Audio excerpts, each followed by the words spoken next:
আলাইকুম। আচ্ছা, আমি আর দেরি করি নাই। এবার। ঠিক আছে? ওকে। সবাই ভালো আছেন? ওকে। সো আমি আর এবার দেরি করি নাই। আপনারা আশা করি সবাই ভালো আছেন। আমাকে ঠিকঠাক মতো দেখা যাচ্ছে? আচ্ছা। সো এর আগে আমরা একটা বিজ্ঞানের ক্লাস করছি। সো বিজ্ঞানের ক্লাসে আমার ইন্ট্রোডাকশন দিতে আমি ভুলে গেছিলাম। যেহেতু একটু লেট হয়ে গেছিল। অ্যাপোলোজাইজ। সেটা হচ্ছে আমার নাম হচ্ছে জাকি আহমেদ।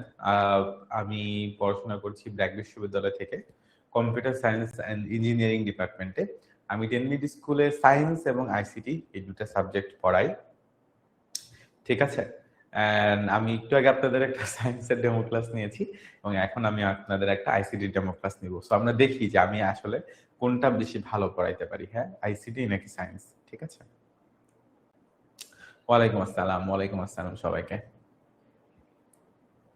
কে কে একটু আগে যে সায়েন্স ক্লাসটা ছিল ওইটাতে ছিলেন, হ্যাঁ? আপনারা তো অনেক ধৈর্য, মাশাআল্লাহ। পরপর দুইটা ক্লাস আপনারা করতেছেন। ওকে। সো আইসিটি তো সায়েন্সের মতো আমরা প্রথম অধ্যায় পড়বো, ঠিক আছে? আইসিটি তো সায়েন্সের মতো আমরা প্রথম অধ্যায় দিয়ে শুরু করব, যেহেতু আমাদের ডেমো ক্লাস। সো আমরা আসলে প্রথম অধ্যায়টাই আজকে পড়বো, যে তথ্য যোগাযোগ প্রযুক্তির গুরুত্ব, ঠিক আছে? ওকে। সো চলেন আমরা শুরু করে দিই। আচ্ছা, আপনারা আমাকে একটা জিনিস বলেন, আপনারা যে আমার সাথে ক্লাস করতে পারছেন, এটা কেন সম্ভব হচ্ছে বলেন তো? এটা সম্ভব হচ্ছে এই তথ্য প্রযুক্তির জন্য না? এই যদি ধরেন পৃথিবীতে যদি কমিউনিকেশনে এই জিনিসগুলো না থাকতো, তাহলে কি আমি আপনি আজকে একসাথে বসে ক্লাস করতে পারতাম? The answer is no. আমরা কিন্তু আসলে একসাথে বসে ক্লাস করতে পারতাম না, তাই না? তাহলে আমরা যে একসাথে বসে ক্লাসটা করতে পারতেছি, এর একমাত্র কারণ কি বলেন? এর অন্যতম কারণ বা একমাত্র কারণ হচ্ছে এই যে তথ্য যোগাযোগ প্রযুক্তি, তাই না? তথ্য যোগাযোগ প্রযুক্তি, এটার জন্যই কিন্তু আসলে আমরা একসাথে বসে আজকে ক্লাসটা করতে পারতেছি। তো এর গুরুত্ব ডেফিনেটলি আমাদের জানাটা কি অনেক ইম্পর্টেন্ট, ঠিক আছে? তো আমরা জানার চেষ্টা করব। ওকে। তো আজকে অনেকে এমন হয়তো এখানে আছেন যারা হচ্ছে হয়তোবা গত সায়েন্স ক্লাসটাতে ছিলেন না। তো তাদের জন্য আমি আবার একটু বলে দিচ্ছি যে আমাদের কিন্তু অনলাইন ব্যাচে এই মান্থে এরকম করে পুরা ম্যাথের চ্যাপ্টার 4 শেষ হয়ে যাবে, ঠিক আছে? সো আপনারা যারা অনলাইন ব্যাচে ভর্তি হননি তারা কিন্তু এই জিনিসগুলোকে মিস করে ফেলবেন, ঠিক আছে? সো অবশ্যই অবশ্যই চাইলে ভর্তি হয়ে যেতে পারেন যদি আজকে আপনাদের আমার কাছে ভালো লাগে। এই জিনিসগুলো নিয়ে আমি পরবর্তীতে বলতেছি। চলেন আমরা একটু মাস্টার বুক চিনেন, রাইট? আপনারা সো আপনারা যখন আমাদের অনলাইন ব্যাচে ভর্তি হবেন, আপনাদের জন্য আমাদের এরকম মাস্টার বুক থাকবে, ঠিক আছে? সো আমরা এই মাস্টার বুকগুলো আপনাদেরকে পার্সেল করে আপনাদের বাসায় একদম ঠিকানাতে পাঠিয়ে দিব, কোনো সমস্যা নেই, ঠিক আছে? এরকম এরকম মাস্টার বুক থাকবে, এগুলোকে আমরা আপনাদের বাসার ঠিকানায় পাঠিয়ে দিব। এই যে বাংলার মাস্টার বুক, তারপরে ইংলিশের মাস্টার বুক থাকবে, ঠিক আছে? তারপরে আপনার ম্যাথের জন্য আলাদা মাস্টার বুক থাকবে। এরকম প্রতিটা সাবজেক্টের জন্য আমাদের আলাদা আলাদা মাস্টার বুক আছে। এই মাস্টার বুক গুলা আপনারা যখন ভর্তি হবেন তখন আপনারা পেয়ে যাবেন। শুধু 3টা না, আরো 2টা আছে। একটা হচ্ছে গিয়ে আপনার আইসিটি প্লাস হচ্ছে গিয়ে আপনার বিজিএস, আর একটা হচ্ছে আপনার সায়েন্সের জন্য, ঠিক আছে? ওকে। সো এরকম টোটাল 5টা মাস্টার বুক আপনাদের বাসায় চলে যাবে এবং এখানে সমস্ত টপিক ইন ডিটেলসে ব্যাখ্যা করা আছে। আপনাদের যত মানে এক একটা বই আসলে এক একটা জিনিস, যেমন ধরেন বাংলা বই ব্যাকরণের বিশ্লেষণ দেওয়া আছে, হ্যাঁ। আবার ধরেন ইংলিশ বই উদাহরণ সহ গ্রামার ব্যাখ্যা করা আছে। আবার ধরেন ম্যাথ বইয়ে অনুশীলনী নমুনা প্রশ্ন ব্যাখ্যা করা আছে। তো এইভাবে আসলে প্রতিটা সাবজেক্টের জন্য আলাদা আলাদা করে বৈশিষ্ট্য আছে প্রতিটা মাস্টার বুকে। আশা করি আপনাদের খুবই ভালো লাগবে, কারণ আমরা অনেক যত্ন নিয়ে আসলে আপনাদের জন্য মাস্টার বুক গুলো বানিয়েছি, ঠিক আছে? তো আশা করি আপনাদের সবার অনেক ভালো লাগবে। সো চলেন আমরা তারপর একটু আগে যাই, এবং এটা তো আপনাদেরকে আগেই বলেছিলাম যে আপনারা যদি ভর্তি হতে চান জাস্ট কিচ্ছু করা লাগবে না, একটা কল দিবেন জাস্ট 16910 এই নম্বরে, ঠিক আছে? যে কোনো সময় আপনারা আজকে ক্লাসটা শেষ করার পরে জাস্ট একটা কল দিবেন, দ্যাটস ইট। তাহলে কিন্তু ভর্তি হয়ে যেতে পারবেন। তো চলেন আমরা শুরু করে দিই। প্রথম পাঠে আমাদের একটা গল্প আছে, তাই না? আচ্ছা, তো গল্পটি তথ্য যোগাযোগ প্রযুক্তি আইসিটির গুরুত্বকে তুলে ধরেছে, যেখানে বিভিন্ন ঘটনাবলী। আচ্ছা, তো এটা আসলে আমরা গল্পের যে আমাদের বইয়ের সাথে আসলে একটু সামঞ্জস্যপূর্ণ বইটা, স্লাইডটা। তো আপনাদের সবার কাছে আসলে বই আছে? সবার কাছে কি বই আছে? সবার কাছে কি আইসিটি বইটা আছে? আমাদের যে আইসিটি বইটা আছে, এই বইটা কি সবার কাছে আছে? আচ্ছা, তো আমাদের আইসিটি বইয়ে কিন্তু কিছু গল্প আছে, তাই না? টাকা নয় ভাইয়া? আচ্ছা, ঠিক আছে। আপনি কি টাকা দিবেন? আচ্ছা, ধরেন আপনি কি আপনার স্কুলে যে বলেন যে আমি আপনার স্কুলে পড়বো, এই জন্য আপনি আমাকে টাকা দেন? না তো। তো আমিও তো একটা স্কুলে কাজ করি। মানে আপনি যদি আমাকে এসে কথা বলেন যে ভাই আমি অনলাইন ব্যাচে ভর্তি হইতে চাই, আপনি কি টাকা দিবেন? এটা কি সম্ভব? হ্যাঁ, তো সম্ভব না ভাইয়া। টাকা নাই ভাইয়া। আচ্ছা, আপনার টাকা থাকা লাগবে না, আপনি তো আব্বুকে বললেন তাইলেই হবে। আচ্ছা, যেহেতু আপনার কাছে একটা মোবাইল ফোন আছে, ডাটা দিয়ে আপনি ক্লাস করতেছেন, আপনি এতটা গরিব না, সো চিল। আচ্ছা।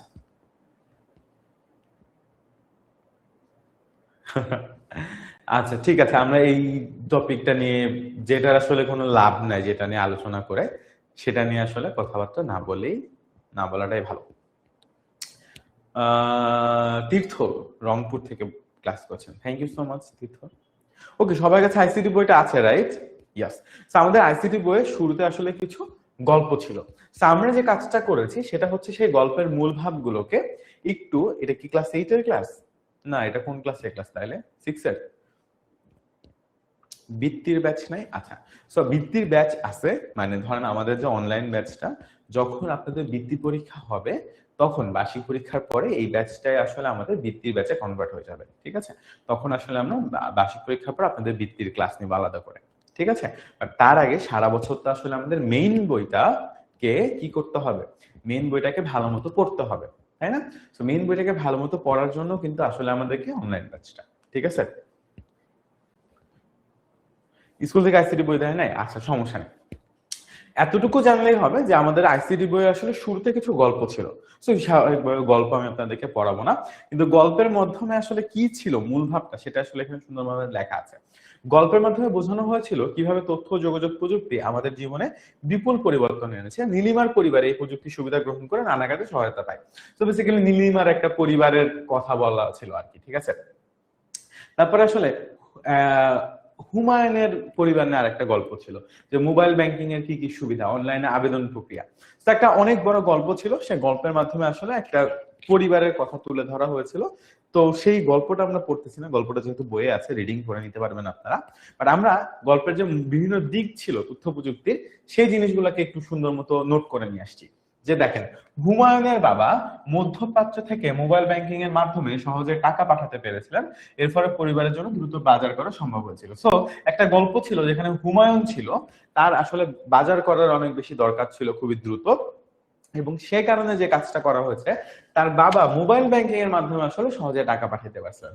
আমরা সবাই কম বেশি এই প্রযুক্তিটার সাথে আসলে পরিচিত। তার কারণ হচ্ছে কি জানেন? যখনই আকাশে এই জিনিসটা উঠে, এটা কি চাঁদ, রাইট? তো যখনই আকাশে চাঁদ উঠে তখন আমরা কি বলি? চাঁদ উঠেছে আকাশে, সালামি দিন বিকাশে, নাকি? তো যখনই আকাশে আসলে এই জিনিসটা উঠে তখনই আমরা কিন্তু এই জিনিসটা বলি যে চাঁদ উঠেছে আকাশে, সালামি দিন বিকাশে, রাইট? আমরা সারা বছর এই জিনিস সবসময় করি, প্রতি বছর যখন ঈদের চাঁদ উঠে। সেই যে বিকাশ, এটা কি? এটা একটা মোবাইল ব্যাংকিং, ঠিক আছে? এই যে বিকাশের কথা আমরা বললাম, এই বিকাশটা আসলে কি? এই বিকাশটা আসলে মোবাইল ব্যাংকিং, যেখানে আসলে মোবাইলের মাধ্যমে, সবাই একটু ক্লাসে মনোযোগ দেই, ভাইয়া কি কথা বলছে সেই কথাগুলো একটু শুনি, ঠিক আছে? আচ্ছা, এই যে মোবাইলের মাধ্যমে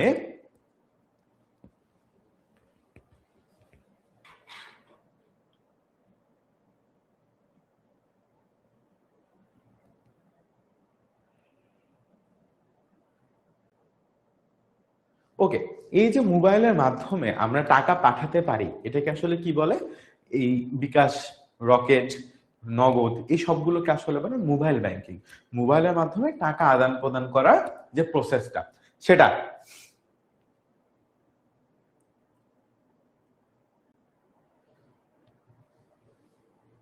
আচ্ছা ভাইয়া, ডিসকাউন্টে তো ভর্তি দেওয়া যাচ্ছে না, আপনার নাম বলছি তাও। ওকে ঠিক আছে, আমি দেখতেছি জিনিসটা, ঠিক আছে, সমস্যা নেই। ভাইয়া ডিসকাউন্ট দিচ্ছে না, হাই হাই।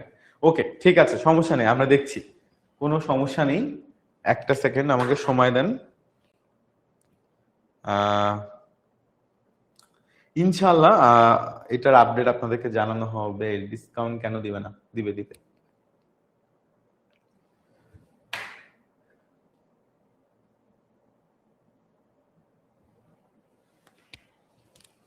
ঠিক আছে, পোল দিব, সমস্যা নেই বাবা, দাঁড়ান।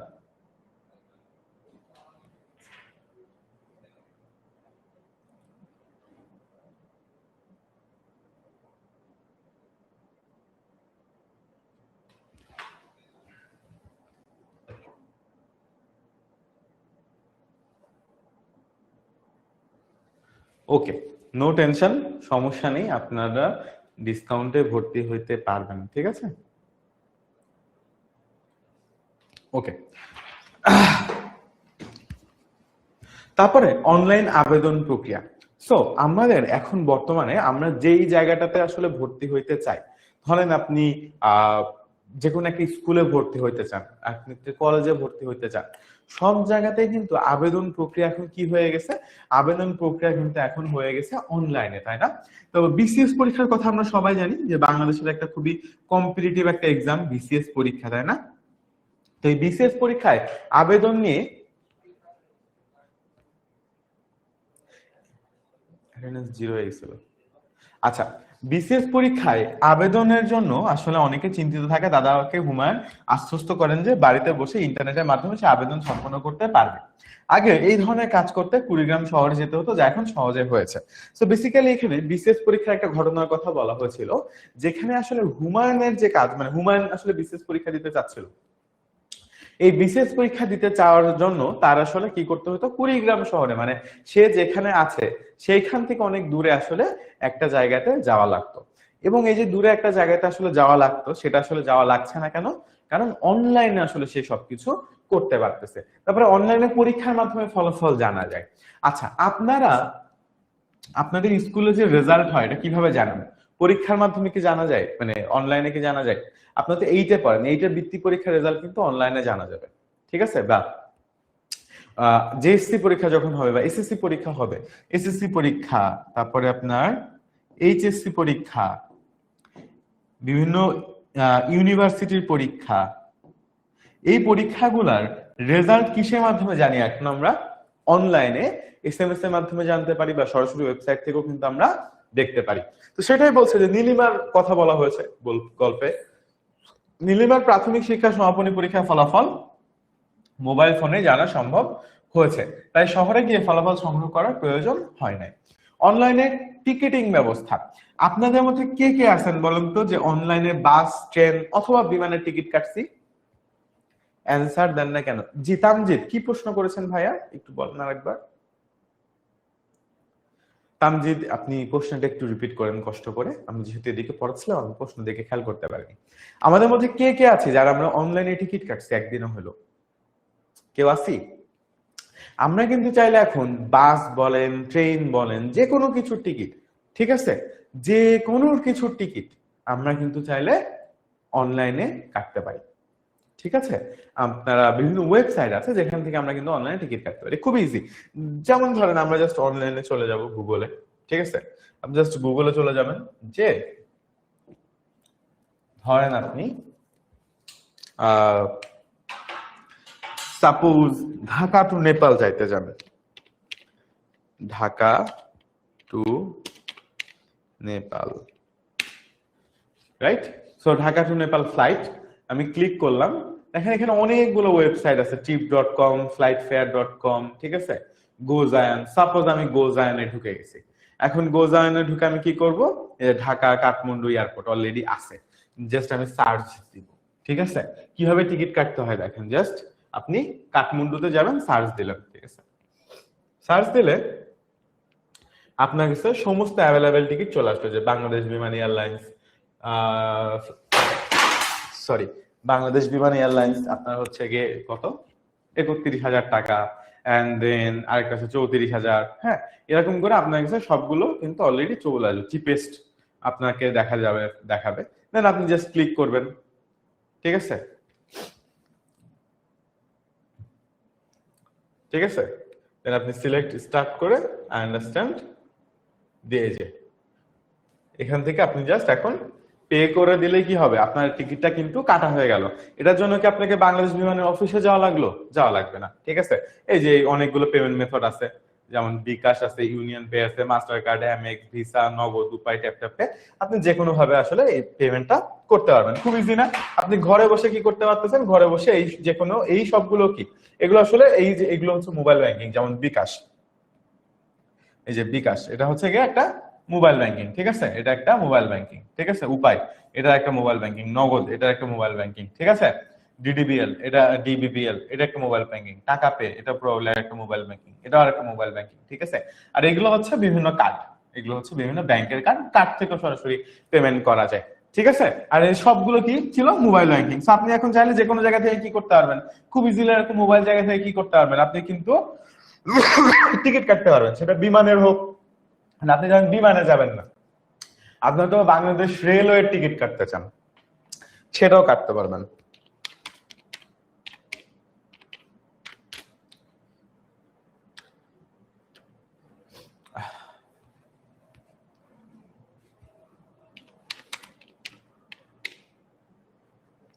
বিডি রেলওয়ে টিকিট বা BD rail ticket, Bangladesh railway ticket booking, right? So এই ওয়েবসাইটে যে এবার আপনি কোথা থেকে কোথায় যাবেন, ধরেন আপনি ঢাকা থেকে যাবেন, right? So Dhaka, and then আপনি ধরেন যাবেন হচ্ছে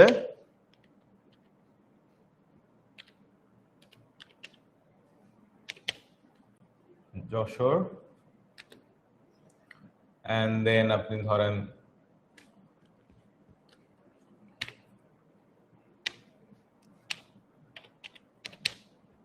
আপনি যশোর যাবেন, and then you will pick a date, like আপনি 11 তারিখ যাবেন, এন্ড দেন আপনি ট্রাভেল ক্লাস সিলেক্ট করতে পারেন যে আমি এই ক্লাসে যাব, and then you search the train, right? And then আপনি এখানে হচ্ছে লগ ইন করে আপনি হচ্ছে আগে কি করতে পারবেন, ইজিলি ট্রেনের টিকিটটা কাটতে পারবেন, ঠিক আছে? সেইভাবে আসলে আমরা কিন্তু এই যে বাংলাদেশ রেলওয়ে টিকিট বুকিং, সেইভাবে আমরা কিন্তু চাইলে ইজিলি রেলের টিকিটও কাটতে পারি। আগে দেখা যেত যে ঈদের আগে ঘন্টার পর ঘন্টা মানুষজন লাইনে দাঁড়ায় থাকতো, বাট এখন যেটা হচ্ছে সেটা হচ্ছে গিয়ে এই যে সফটওয়্যার গুলো আসছে, এর ফলে কিন্তু মানুষের এই যে ঘন্টার পর ঘন্টা লাইনে দাঁড়িয়ে থাকার যে ব্যাপারটা, সেই জিনিসগুলো কিন্তু আর লাগতেছে না, আপনাদের সময় বাঁচতেছে, তাই না? সো অনেক ভাবে আসলে তথ্য প্রযুক্তি আমাদেরকে সাহায্য করতেছে। তো সেই জিনিসটা আসলে এখানে বলা হচ্ছে যে অনলাইন টিকিটিং বিক্রির ব্যবস্থা হচ্ছে, শ্রমের, তারপরে পরিবারের সাথে তথ্য প্রযুক্তির অভিজ্ঞতা ভাগাভাগি। সো আমরা আসলে অনেকগুলো জিনিস দেখলাম যে আসলে কিভাবে আমরা তথ্য যোগাযোগ প্রযুক্তিকে আমাদের জীবনে ব্যবহার করে আমাদের জীবনে কি করতে পারতেছি, অনেক কাজকে অনেক সহজ করতে পারতেছি, রাইট? R we clear? প্রথমে আমরা দেখলাম মোবাইল ব্যাংকিং এর কথা, রাইট? সো মোবাইল ব্যাংকিং ব্যবহার করে আমরা কি করতে পারতেছি, মোবাইল ব্যাংকিং ব্যবহার করে আমরা খুব ইজিলি তথ্য প্রযুক্তিকে মানে আমাদের জীবনকে সহজ করতে পারতেছি। তারপরে অনলাইনে বিভিন্ন জায়গাতে আবেদন করতে পারতেছি। তারপরে আমরা দেখলাম অনলাইনে পরীক্ষার ফলাফল এখন আমরা খুব ইজিলি জানতে পারতেছি।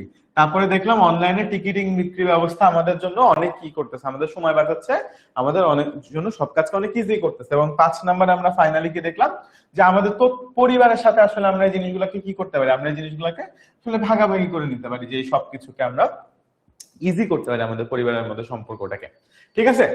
আচ্ছা, এবার আমরা পড়বো হচ্ছে আইসিটি কিভাবে কর্মসংস্থান তৈরি করছে, ঠিক আছে? আমরা আসলে এবার দেখার চেষ্টা করব যে আইসিটি আসলে কিভাবে কর্মসংস্থান।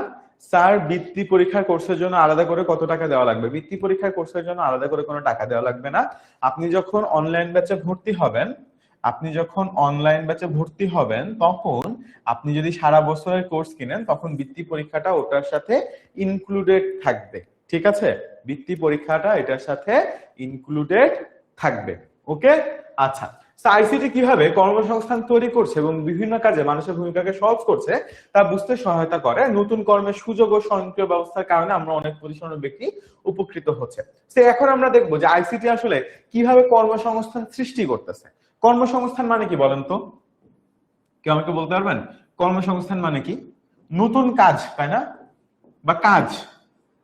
ধরেন আমি যে আপনাদেরকে পড়াচ্ছি, এটা কি আমার কর্ম, ঠিক না? এটা হচ্ছে আমার একটা কর্ম। ধরেন কেউ রিক্সা চালায়, এটা কি তার কর্ম।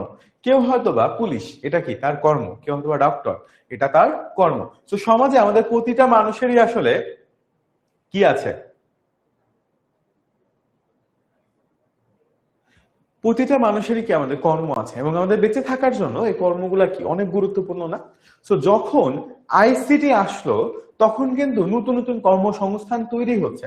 যেমন দেখেন আইসিটির বিকাশে নতুন বহু নতুন কাজের সুযোগ তৈরি হয়েছে, যেমন মোবাইল ফোন কোম্পানিগুলোতে বিপুল সংখ্যক কর্মসংস্থান তৈরি হচ্ছে। আচ্ছা আপনারা আমাকে সবাই বলেন, আপনাদের সবার কাছে মোবাইল আছে, রাইট?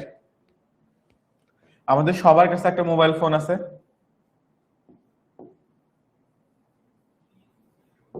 আপনাদের কার কার কাছে মোবাইল নাই হাত তুলেন।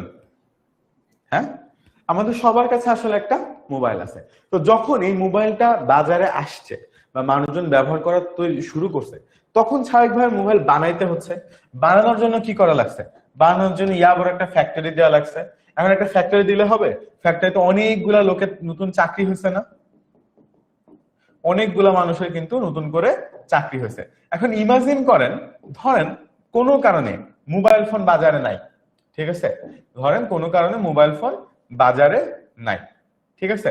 ধরেন কোনো কারণে মোবাইল ফোন বাজারে নাই, অনেকগুলো মানুষের কি হয়েছে, চাকরি হয়েছে, রাইট?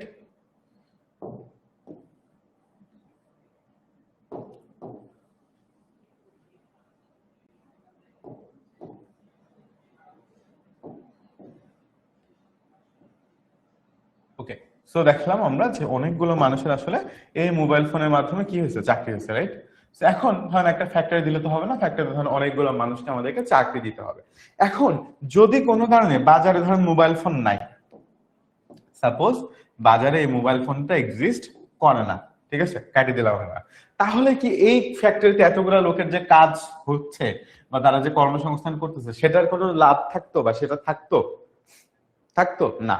ধরেন আমাদের এখন বাজারে যত মার্কেট আছে সব মার্কেটে দেখা যাচ্ছে যে অ্যাটলিস্ট 1/3 দোকান মোবাইলের, তাই না? অ্যাটলিস্ট 1/3 দোকান মোবাইলের দোকান। বাট ইমাজিন করেন এই দোকানগুলো আসলে বাজারে কোনো মোবাইল নাই, কোনো মোবাইলের দোকান থাকতো? অ্যান্সার ইজ নো, কোনো মোবাইলের কিন্তু দোকান থাকতো না। তাহলে যে মোবাইল রিলেটেড যত ব্যবসা আছে, অনেকে দেখবেন যে মাঝে মাঝে স্ক্রিন প্রোটেক্টরের ব্যবসা করে, রাইট? আবার ধরেন অনেকে হচ্ছে গিয়ে মোবাইলের ব্যাক কভারের ব্যবসা করে, অনেকে মোবাইলের ফ্রন্ট কভারের ব্যবসা করে, অনেকে মোবাইল ঠিক করে। এখন যদি মোবাইলই না থাকে তাহলে এই কোনো ব্যবসা কি ঠিক থাকতো? আপনারা দেখছেন না আমাদের সবার এলাকাতে কম বেশি একটা দুটো মোবাইল মার্কেট আছে না, যেখানে মোবাইলের সমস্ত কিছু পাওয়া যায়। ইমাজিন বাজারে মোবাইল নাই, মানুষজন মোবাইল ব্যবহার করতে পারে না, তাহলে কখনো ওই মার্কেটটা এক্সিস্ট করতো? ওই মার্কেটে যতগুলো দোকান আছে সেগুলো এক্সিস্ট করতো? ওই দোকানে যতগুলো লোক কাজ করে তাদের কাজ থাকতো? ডেফিনেটলি থাকতো না। এবং এই কাজগুলো তৈরি হয়েছে যখন আসলে মোবাইল ফোন তৈরি হয়েছে, ঠিক আছে? তারপরে মোবাইল ফোনের রক্ষণাবেক্ষণ, বিক্রয়, বিক্রয়োত্তর সেবায় অনেক কর্মী চাহিদা সৃষ্টি হয়েছে। এখন রক্ষণাবেক্ষণ তো আমরা বুঝি টেক কেয়ার করা, বিক্রয় করা মানে এটাও বুঝি। বিক্রয়োত্তর মানে কি? বিক্রির পরে যে সেবাটা দেওয়া হয়, আফটার সেল সার্ভিস। আমাদের সবারই কি বিভিন্ন কোম্পানির আফটার সেল সার্ভিস নিয়ে অনেক কিন্তু কমপ্লেইন থাকে, রাইট? যে একটা কোম্পানি মোবাইল কিনছি নষ্ট হয়ে যাচ্ছে, ঠিক তো করে দিচ্ছে না, এটাকে বলে আফটার সেল সার্ভিস বা বিক্রয়োত্তর সেবা। অর্থাৎ বিক্রি করার পরে আপনি যে মোবাইলটা অনেকদিন ব্যবহার করবেন তখন তো আপনার যে কোনো ধরনের সমস্যা হতে পারে মোবাইলটার মধ্যে, তখন আপনাকে কি ধরনের সেবা দেওয়া হবে, ঠিক আছে? আচ্ছা, তাহলে মোবাইল ব্যাংকিং ও নতুন খাতের উদ্ভব। দেখেন মোবাইল ব্যাংকিং এর মাধ্যমেও কিন্তু অনেক নতুন কর্মসংস্থান সৃষ্টি হচ্ছে। মোবাইল ব্যাংকিং এর বিস্তারে নতুন কর্মসংস্থান তৈরি হয়েছে, যেমন মোবাইল বিল পরিশোধ কেন্দ্র, এটি অনেক কর্মীর নিয়োগের সুযোগ তৈরি করে দিয়েছে। তো বেসিক্যালি যে ফ্লেক্সি লোডের যে দোকানগুলো আমরা দেখি না, আমাদের আশপাশে কি আছে? আইসিটি পূর্ণরূপ information and communication technology, ICT, information and communication technology, ঠিক আছে? তথ্য ও যোগাযোগ প্রযুক্তি, ঠিক আছে? আচ্ছা, এখন সবাই একটু খেয়াল করেন, এই যে ফ্লেক্সি লোডের দোকানগুলা, তাই না, বিকাশের দোকানগুলা, এই দোকানগুলা কি এক্সিস্ট করতো যদি আমাদের কি না থাকতো? যদি আমাদের ধরেন আপনার মোবাইল ব্যাংকিং না থাকতো, যখন বিকাশ নাই, আপনি কারো কাছে সালামি চাইতে পারতেন? সবাই আমার সাথে কথা বলি প্লিজ, ক্লাসের কমেন্ট সেকশন কিন্তু এরকম করলে অফ করে দিব। সবাই একটু আমার সাথে কথা বলেন। আমাকে বলেন, আপনারা কি মোবাইলে সালামি চান বিকাশে ঈদের আগের দিন? কে কে চান বলেন তো? সবাই?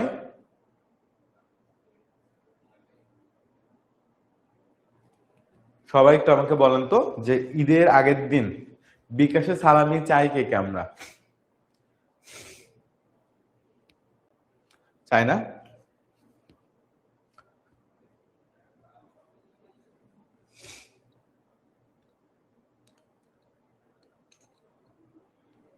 চাই, রাইট?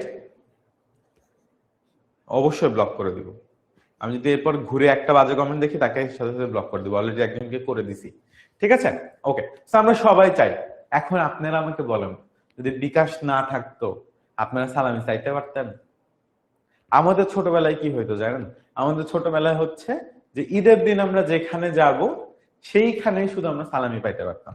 ঠিক আছে, তো দাদি বাড়ি গেছি, দাদি বাড়িতে 10টা মানুষ আছে, 10টা মানুষেরই সালামি চাইতে পারতেছি। কারণ হচ্ছে, আর এখন কি তা হয়? এখন কিন্তু তা হয় না। এখন ঈদে মানে হাজার হাজার মানুষ কিন্তু, মানে অনেক অনেক মানুষের কাছ থেকে কিন্তু আমরা সালামি পাইতে পারি। তখন যদি আমার দিনে 5টা মানুষ, ঈদের দিন আমার 5টা মানুষের সাথে দেখা হয়েছে মানে আমি 5টা মানুষের থেকে সালামি নিতে পারবো। আর কারো কাছ থেকে কিন্তু আমরা সালামি নেওয়ার সুযোগ ছিল না, তাই না? আর কারো কাছ থেকে কিন্তু সালামি নেওয়ার কোনো রকম কোনো সুযোগ ছিল না। বাট এখন কি হচ্ছে? এখন কিন্তু আমরা যার কাছ থেকে পাচ্ছি, সে হয়তো আছে আমেরিকাতে, সে হয়তো আছে ঢাকায়, আমি আছি রাজশাহী, আমি আছি বরিশাল, আমরা কিন্তু সবার কাছ থেকে সালামি নিতে পারছি, তাই না? সবার কাছ থেকে সালামি নিতে পারছি। এখন যদি বিকাশ না থাকতো আমরা পারতাম?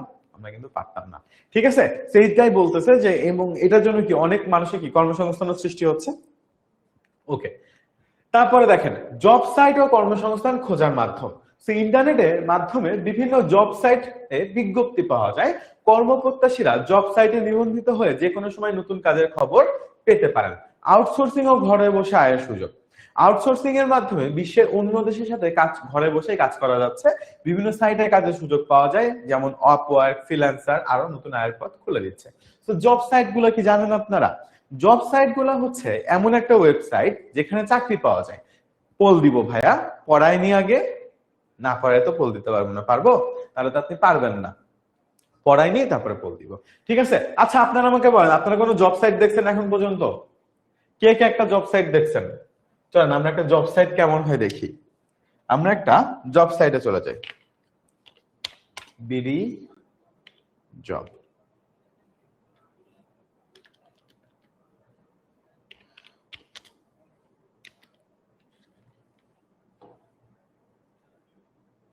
ওকে, সো এটা হচ্ছে একটা ধরেন জব সাইট, রাইট? তো এখান থেকে কি আমরা কি করতে পারি? আমরা চাইলে জব খুঁজতে পারি। ধরেন আমি হচ্ছে গিয়ে এডুকেশন এন্ড ট্রেনিং এর জব খুঁজতে চাই, তাহলে আমি এডুকেশন এন্ড ট্রেনিং এ ক্লিক করব। এবার দেখেন আমি জব দেখতে আছি সহকারী শিক্ষক, জাপানিজ ল্যাঙ্গুয়েজ ট্রেনার, টিচার, হ্যাঁ, তারপরে হচ্ছে শিক্ষক শিক্ষিকা আবশ্যক, হ্যাঁ আবশ্যক মানে দরকার আর কি, হেড অফ লজিস্টিক, ঠিক আছে, লেকচারার, ঠিক আছে, অ্যাসিস্ট্যান্ট প্রফেসর, ঠিক আছে। এটা কোথায়? বিইউএফটি ইউনিভার্সিটিতে। তারপরে এখানে আবার অ্যাসোসিয়েট প্রফেসর, ঠিক আছে, প্রফেসর, ঠিক আছে, ডিরেক্টর অফ স্টাডি ওয়েলফেয়ার, আচ্ছা, তারপরে কন্টেন্ট এন্ড কপিরাইটার এক্সিকিউটিভ, ঠিক আছে, সার্ভিস এন্ড ট্রেনিং, এরকম করে কিন্তু আমরা চাইলে সুন্দর মতো প্রভাষক, বাংলা, কৃষি শিক্ষা আমরা কিন্তু জব দেখতে পারতেছি, তাই না? আচ্ছা, দেন আমরা আবার এটাকে ফিল্টার করে দিয়ে, আমরা ক্লিয়ার করে দিয়ে, আমরা কিন্তু আবার যদি হোমে চলে যাই, আমরা ধরেন এবার একটু অন্যরকম জব চাই খুঁজতে। ধরেন আমরা হচ্ছে গিয়ে শেফ এন্ড কুকের জব চাই আমরা। ওকে, সো আমরা দেখেন পেস্ট্রি শেফ, তারপরে executive chef, specialist cook, right? ঠিক আছে, তারপরে ব্রেকার এন্ড পেস্ট্রি। সো আমরা এরকম করে কিন্তু, তারপরে হচ্ছে পেস্ট্রি শেফ, আমরা সবসময় এরকম করে নতুন নতুন জব কিন্তু খুঁজে পেতে পারি খুব ইজিলি, তাই না? আমরা চাইলে নতুন নতুন জব ইজিলি খুঁজে ফেলতে পারি। তো এইগুলোকে বলা হচ্ছে জব সাইট, যেটার মাধ্যমে আসলে আমরা নতুন নতুন জব প্রতিনিয়ত খুঁজতে পারবো। তারপরে হচ্ছে আউটসোর্সিং ও ঘরে বসে আয় করার যে ব্যাপারটা, ধরেন অনেক কাজ থাকে যেটা আসলে আমরা ঘরে বসে করতে পারি বিভিন্ন কোম্পানির জন্য। যেমন ধরেন এই স্লাইডটা বানানো, এটা একটা বাসায় বসে করা যায় না? বাসায় বসে করা যায়, এবং আমাদের সমস্ত স্লাইড আউটসোর্সিং করা। ঠিক আছে, তারপরে আসেন স্বয়ংক্রিয়করণ ও দক্ষতা বৃদ্ধি। এখন স্বয়ংক্রিয়করণ কি? আচ্ছা, আমাদের মধ্যে এমন অনেক কাজ থাকে না যেগুলো করা বিপজ্জনক। যেমন ধরেন বিভিন্ন বিপজ্জনক কাজ রোবট বা স্বয়ংক্রিয় যন্ত্রের মাধ্যমে সম্পন্ন হচ্ছে। এতে কর্মসংস্থান নিরাপদ হয়েছে এবং কাজ দ্রুত হয়। স্বয়ংক্রিয় উপস্থাপনায় যন্ত্র ও বেতন ভাতাদি হিসাবে সফটওয়্যারের মাধ্যমে কর্মক্ষেত্রে দক্ষতা বৃদ্ধি পেয়েছে এবং কোন কর্মী দিয়ে বেশি কাজ করা সম্ভব হচ্ছে। তো যখন আমরা কোন একটা কাজ অটোমেটেড করে ফেলি, সফটওয়্যারের মাধ্যমে করে ফেলি, তখন কি অল্প মানুষ অনেক কাজ করতে পারে না? পারে কি পারে না সবাই? এইভাবে যদি জব খোঁজা যায় তাহলে বাংলাদেশের মানুষ কেন বলে যে চাকরি খুঁজে পায় না? আচ্ছা, কেন বলে সেটা তো আমি জানি না ভাইয়া।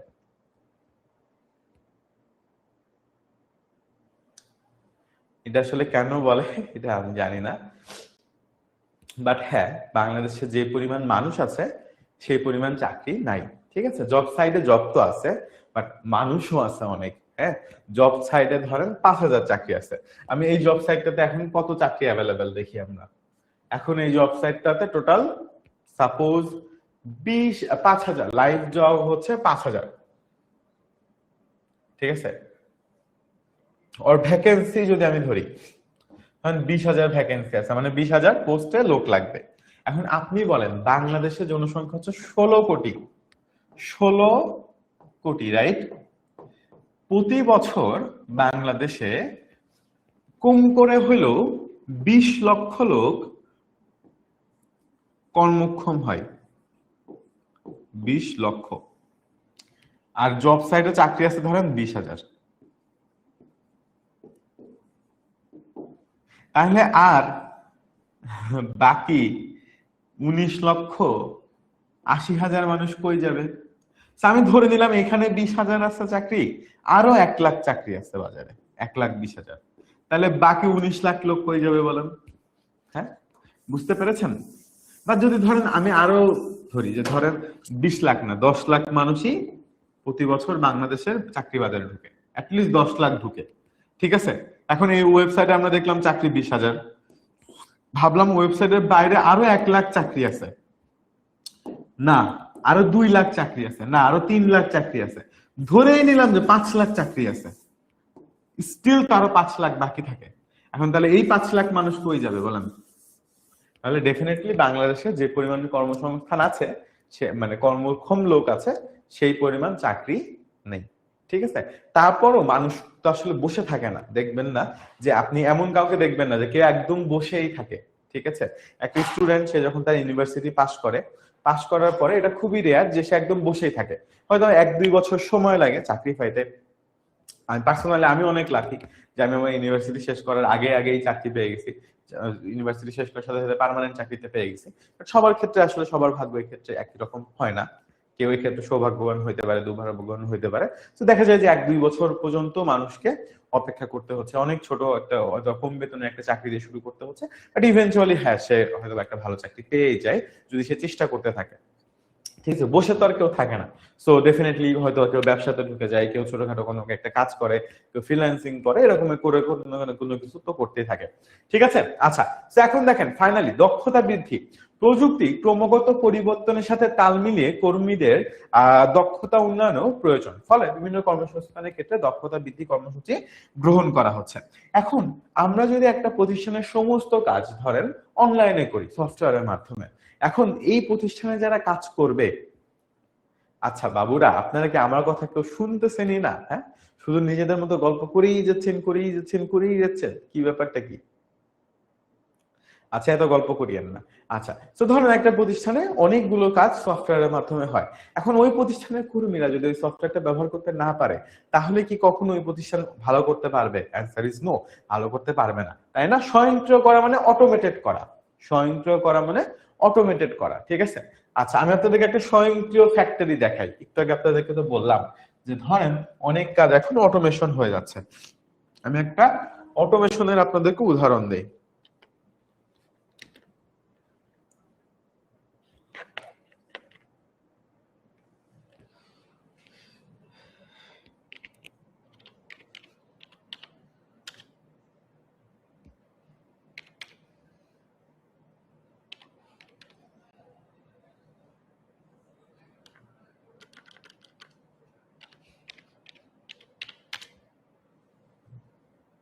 আমি আপনাদেরকে একটা উদাহরণ দিচ্ছি, ঠিক আছে?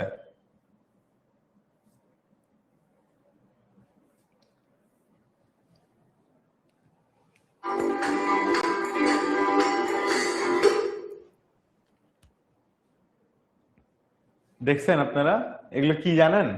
এগুলো সব অ্যামাজনের রোবট। ওয়্যার হাউসের মধ্যে সব রোবট ঘোরাফেরা করতেছে, এরা পণ্য ডেলিভার করতেছে, ঠিক আছে? কোনো মানুষ নাই, দেখছেন? তো এটা হচ্ছে একটা স্বয়ংক্রিয় ওয়্যার হাউস, অর্থাৎ যেটা হচ্ছে অটোমেটেড, চলতে থাকে। আপনি একবার বলবেন না, চলতে থাকবে। আর এটা যে হিউম্যানয়েড রোবট, ঠিক আছে?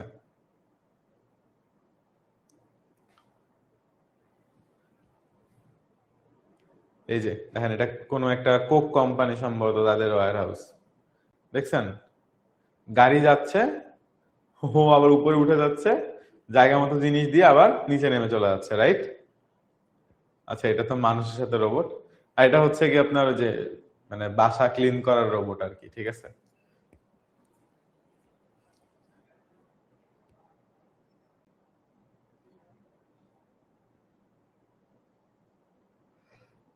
সো ক্লিন করতে করতে যদি কোনো কিছু পায় তখন কি করবে?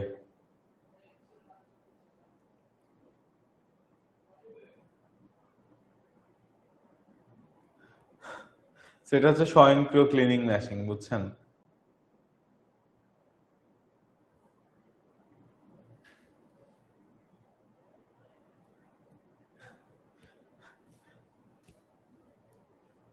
ওকে,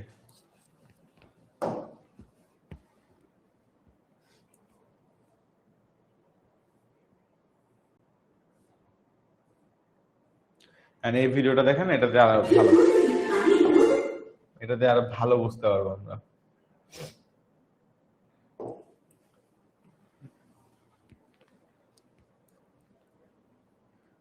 দেখছেন রোবট কিভাবে সব কাজ করে ফেলতেছে, কিভাবে সব পণ্য সাজায় ফেলতেছে।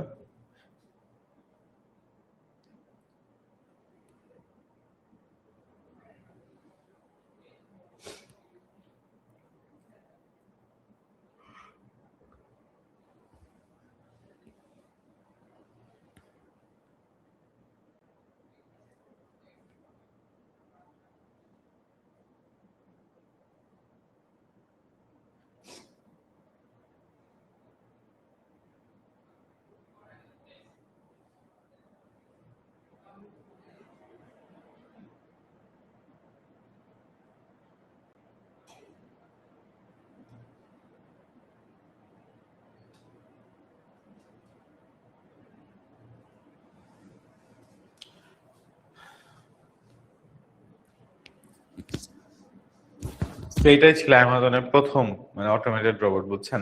জাস্ট সিম্পল একটা ছোট্ট জিনিস, and ও জাস্ট এরকম করে ভারী ভারী জিনিস তুলে ফেলে, এই যে তুলে ফেলছে, দেখছেন? তুলে এভাবে চলা শুরু করে। এন্ড এটা প্রথম দিকে যখন কেবল ওরা তৈরি করছিল তখনকার কথা, বাট এখন আপনার এরকম হাজার হাজার, ওদের ফুল ফ্যাক্টরি রোবটের হয়ে গেছে। আগে রোবট আর মানুষ একসাথে মিলে কাজ করতেছিল, এখন দেখা গেছে যে অ্যামাজনের অনেকগুলো ওয়্যার হাউস। এটা কত সালের ভিডিও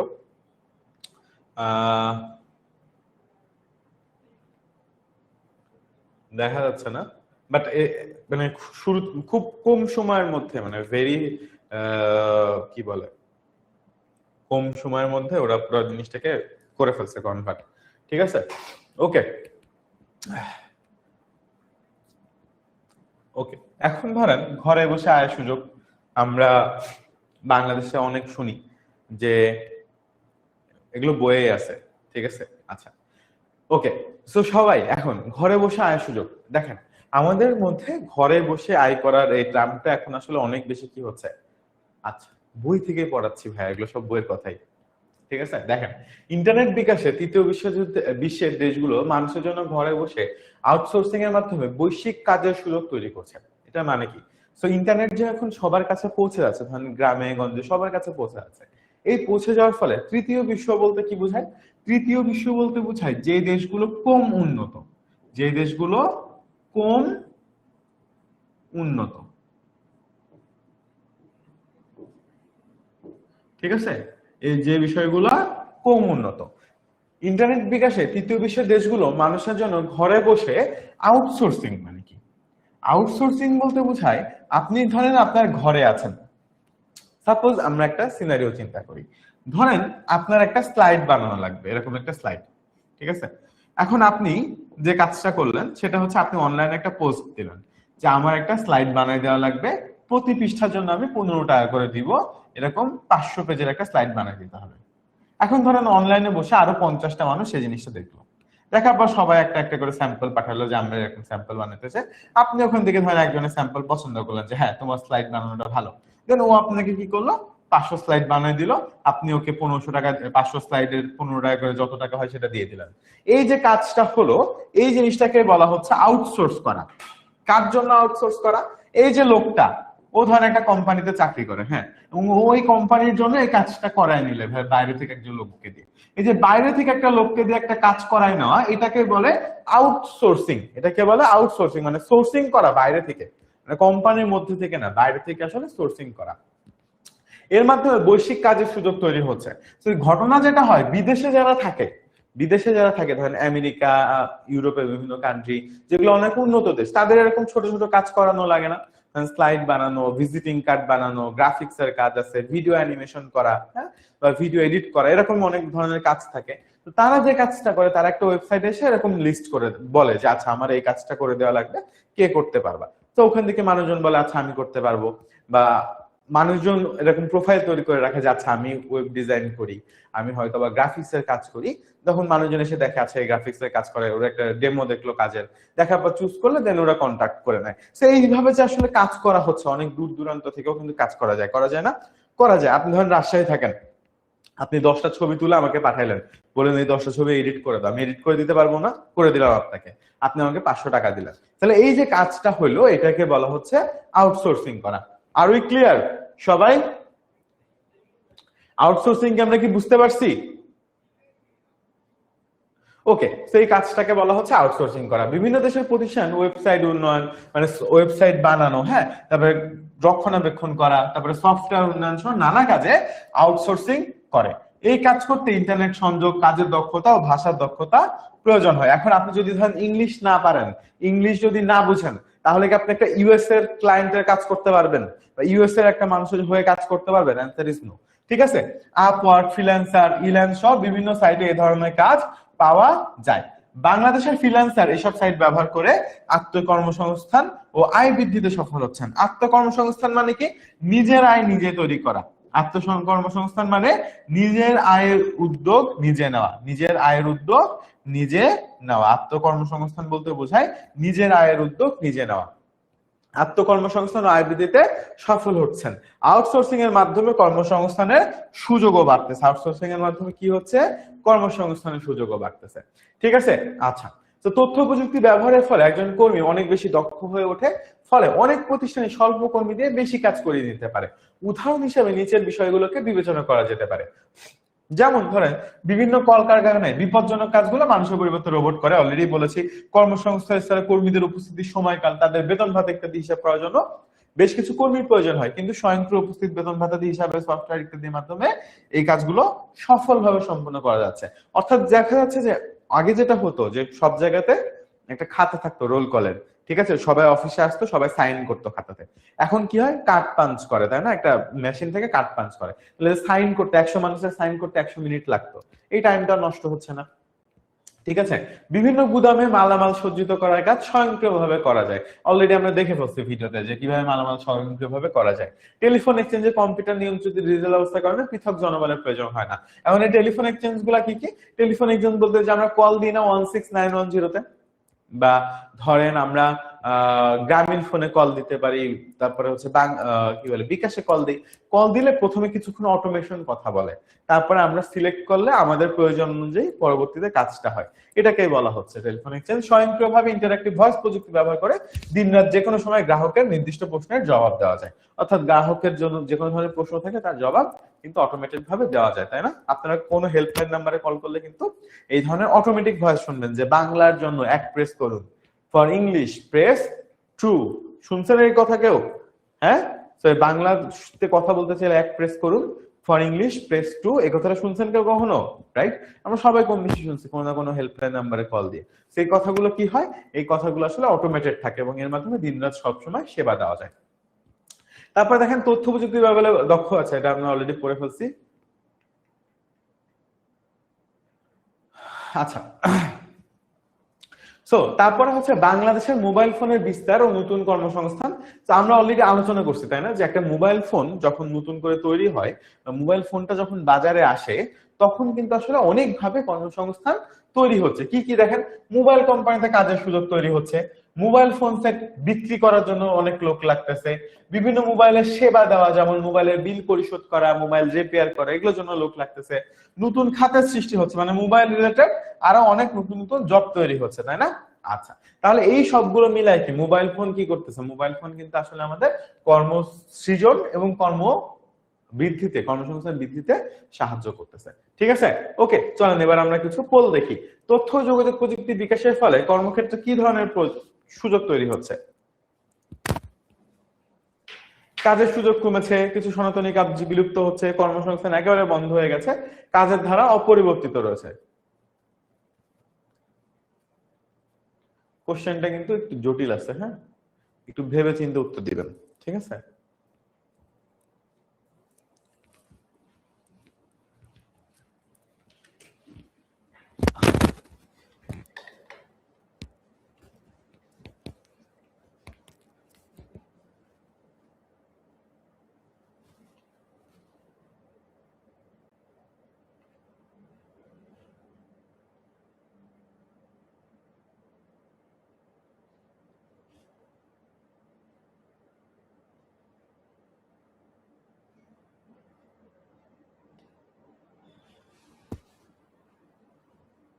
তথ্য ও যোগাযোগ প্রযুক্তি বিকাশের ফলে কর্মক্ষেত্রে কি ধরনের পরিবর্তন ঘটেছে?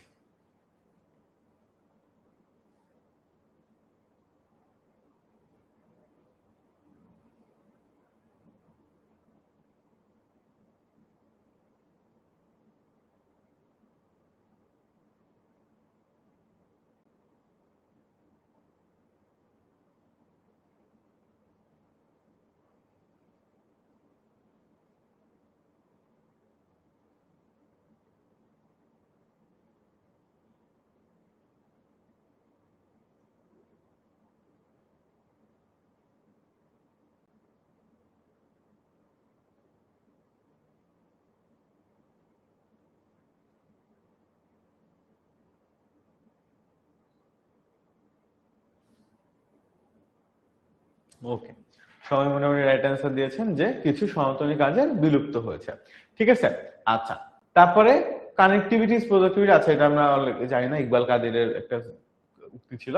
আউটসোর্সিং কাজ কোথায় পাওয়া যায়? ইমেলে, সামাজিক যোগাযোগ মাধ্যমে, আপওয়ার্ক ও ফ্রিল্যান্সারে, নিউজ পেপারে। আউটসোর্সিং কাজ কোথায় পাওয়া যায়? এটা আমরা কয়েকবার বলছি না ক্লাসে, যে আপওয়ার্ক কাজগুলো কোথায় পাওয়া যায়, আমি তো কয়েকবার বলেছি।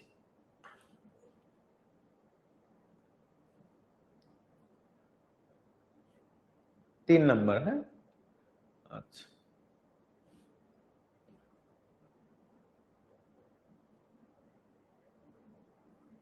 সনাতনী বলতে পুরাতন, সনাতনী বলতে পুরাতন, ধরেন আগের, আদিম।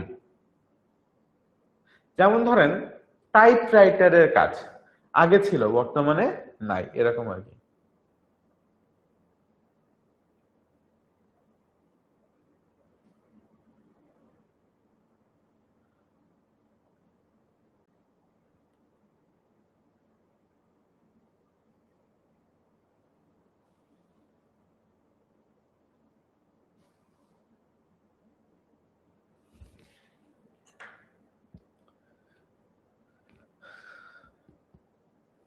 ঠিক আছে, এটা কিন্তু আমরা দেখাইছি ক্লাসে, তাই না?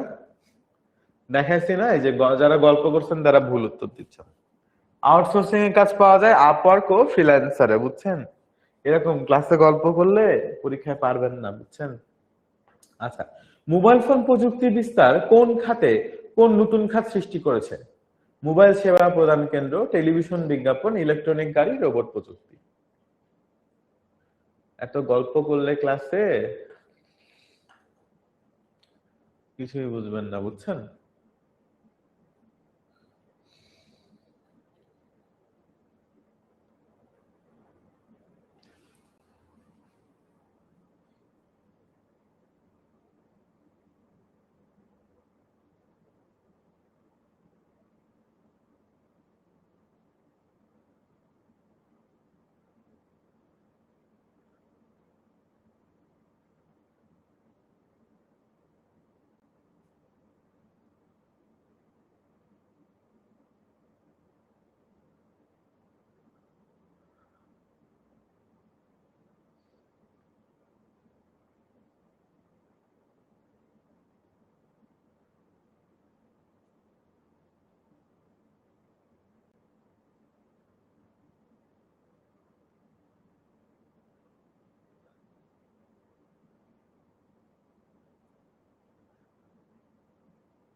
ওকে, এটা কি?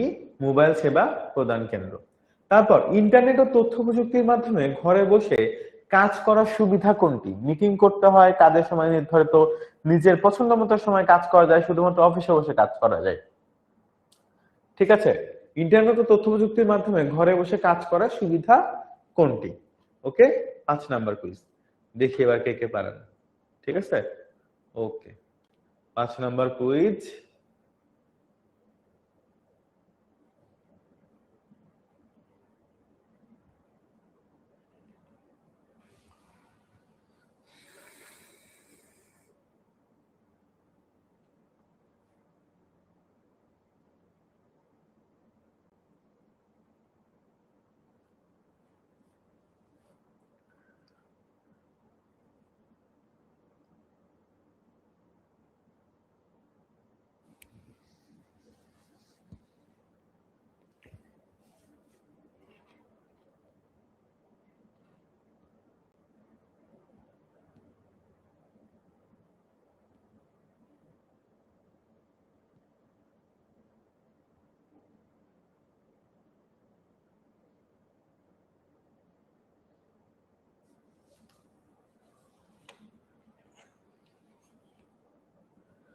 ওকে, সবাই এটা মনে হয় রাইট অ্যান্সার দিচ্ছেন যে নিজের পছন্দ মতো কাজে সময় কাজ করা যায়। তথ্য যোগাযোগ প্রযুক্তির মাধ্যমে বিশ্বের কোনটি ঘটে? কাজের পরিমাণ কমে গেছে, কাজের পরিমাণ কমে গেছে, বেকারত্ব বেড়ে গেছে। এটা তো একটু ঝামেলা আছে, কাজের পরিমাণ বেড়ে গেছে হবে, রাইট? আচ্ছা, কানেক্টিভিটি এটা আমরা যা স্কিপ করি। তথ্য প্রযুক্তি কোনটি সহজ করেছে? কাজের জন্য ভ্রমণ, নতুন চাকরি খোঁজা, বাজারে কেনাকাটা, শারীরিক শ্রম বৃদ্ধি। তথ্য ও যোগাযোগ প্রযুক্তি কোনটি সহজ করেছে? ঠিক আছে, আমরা 8 নম্বরে যাচ্ছি।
ওকে, সো সবাই বলছে যে ইয়েস, বি নাম্বারটা, যে ভাই নতুন চাকরি খোঁজাটা আসলে আমাদের জন্য সহজ হয়ে গিয়েছে, রাইট?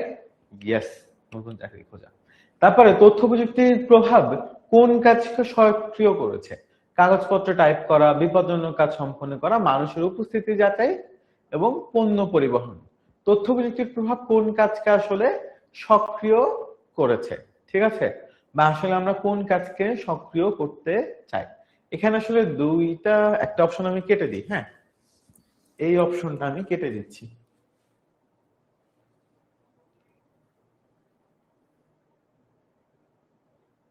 নাহলে কনফিউশন হবে। এ বি আর ডি এর মধ্যে যে কোনো একটা হবে, ঠিক আছে। সি কে আমি বাদ দিয়ে দিলাম অপশন থেকে, কারণ সিও আসলে হয় উত্তর, ঠিক আছে। আমি সিটাকে অপশন থেকে বাদ দিয়ে দিলাম। 9 নম্বর এমসিকিউ, এবং সবার কাছে পোল চলে যাচ্ছে। সবাই একটু পোলে দ্রুত অ্যান্সার দিয়ে ফেলেন, কেউ কমেন্টে অ্যান্সার করিয়েন না ভাইয়া। যে আনিশা তাসনিম, কমেন্টে অ্যান্সার করি না আপু প্লিজ। আনিশা প্লিজ আপু, কমেন্টে অ্যান্সার না করি।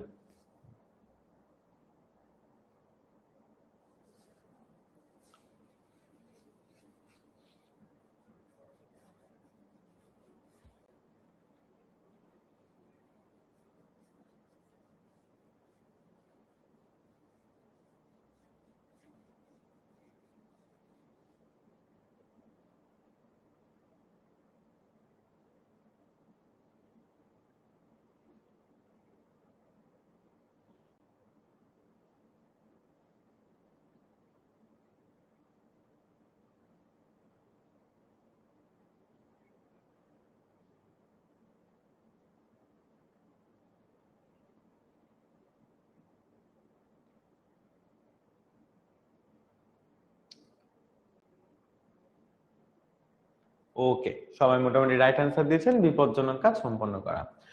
5 10 নাম্বার, আউটসোর্সিং এর মাধ্যমে কি অর্জন করা যায়? স্থানীয় কাজের উন্নয়ন, অন্য দেশের থেকে কাজ থেকে আয়, কেবল অফিসে কাজ, প্রযুক্তি ব্যবহারের নিষেধাজ্ঞা।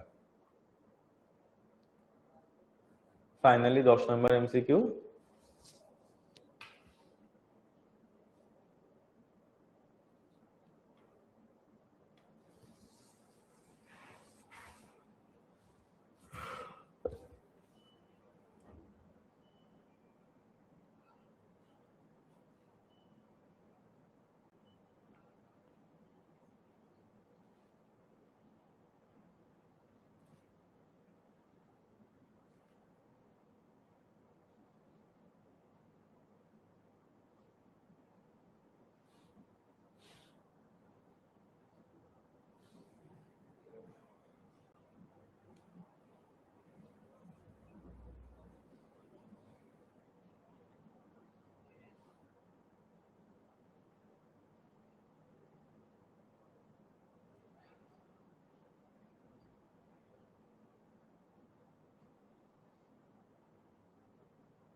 ওকে, সবাই মোটামুটি রাইট আনসার দিচ্ছেন, অন্য দেশের থেকে আয় করা। ওকে, সো আমরা আজকে এই পর্যন্তই ছিল আজকে আমাদের লেকচার, ঠিক আছে? আচ্ছা, তো এখন সবাই একটু কষ্ট করে আজকে ক্লাস করার পরে, হ্যাঁ, তো যাদের যাদের মনে হচ্ছে যে আপনারা আমাদের অনলাইন ব্যাচে আমরা ভর্তি হতে চাই, আমরা চাই যে আমরা এরকম মাস্টার বুক গুলো পাবো, ঠিক আছে? ইন দ্যাট কেস আমাদেরকে যে কাজটা করতে হবে খুবই সিম্পল একটা কাজ, কোনো টেনশন নাই, ঠিক আছে, কোনো অসুবিধা নেই, খুবই সিম্পল একটা কাজ করলেই হবে। সেটা হচ্ছে গিয়ে আমরা জাস্ট, আচ্ছা আমরা কি করব, আমরা জাস্ট কষ্ট করে এই নাম্বারটাতে একটা কল দিয়ে দিব, ঠিক আছে? মনে থাকবে, জাস্ট 16910 তে একটা কল দিয়ে দিব, 16910। ওকে, আচ্ছা, কার কোনো প্রশ্ন থাকলে আমাকে করতে পারি। অবশ্যই সবারটার অ্যান্সার, যার যার প্রশ্ন আছে আমাকে একটু বলি, কোনো প্রশ্ন আছে কারোর?